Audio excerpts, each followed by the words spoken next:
அனைவருக்கும் வணக்கம். இன்னைக்கு ஸ்ரீவி லட்டூஸ் கிச்சனில் சரவணபவன் ஹோட்டல்ஸில் சப்பாத்தி குருமா எப்படி செய்யலாம்னு பார்க்குறோம். வாங்க வீடியோக்குள்ளே போகலாம். என்னென்ன தேவைன்னு பார்த்துக்கலாம். தேவையான பொருட்கள்: உருளைக்கிழங்கு 2, ஒரு பீன்ஸு 4-5 பீன்ஸு, ஒரு அரை குடமிளகா, 2 தக்காளி, 2 கேரட்டு, பெரிய வெங்காயத்தில் சின்ன வெங்காயம் 2, அதுக்கப்புறம் தேங்காய், முந்திரி பருப்பு, கசகசா போட்டு அரைச்சி வச்சுருக்கேன். வாங்க வீடியோக்குள்ளே போகலாம். ஆரம்பிச்சிருக்கோம். ஆயில் ஊற்றுறப்பா. ஒரு 2 ஸ்பூன் பெரிய ஸ்பூன் ஆயில். ஏலக்காய், ஜாதி பத்திரி, பட்டை, அன்னாச்சி பூ, பிரிஞ்சி இலை, மராட்டி மொக்கு, 2 கிராம்பு. வெங்காயம் போடுறேன். அது இஞ்சி பூண்டு விழுது,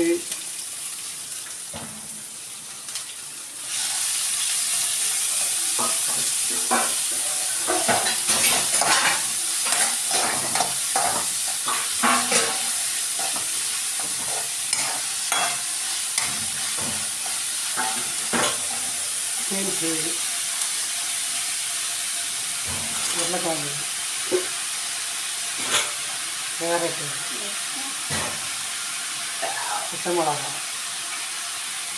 குடமிளகா, தக்காளி,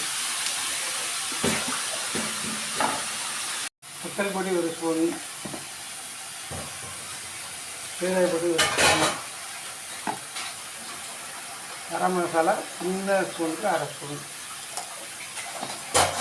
மல்லிப்பொடி 1 ஸ்பூன். அதிலேருந்து இப்போ குக்கருக்கு மாற்றிட்டப்பா. இதில் விட்டு ஒரு 2 விசில் விட்டால் போதும். தேவையான அளவு உப்பு, மஞ்சள் பொடி சொல்ல மாட்டேன், மஞ்சள் பொடியும் போட்டுக்கங்க கொஞ்சம். தேங்காய் போடுறேன். தேங்காய் அரைச்சி வச்ச தேங்காய், முந்திரி பருப்பு, கசகசா, இந்த விழுதையும் போட்டு கலக்கி 2 விசில் விட்டால் போதும். எல்லாம் வதக்கி போட்டாச்சு. நம்ம ரெடியானோன்னு பார்க்கலாம். குருமா ரெடிப்பா. இன்னும் சாதம் வச்சுட்டு காமிக்கிறேன்.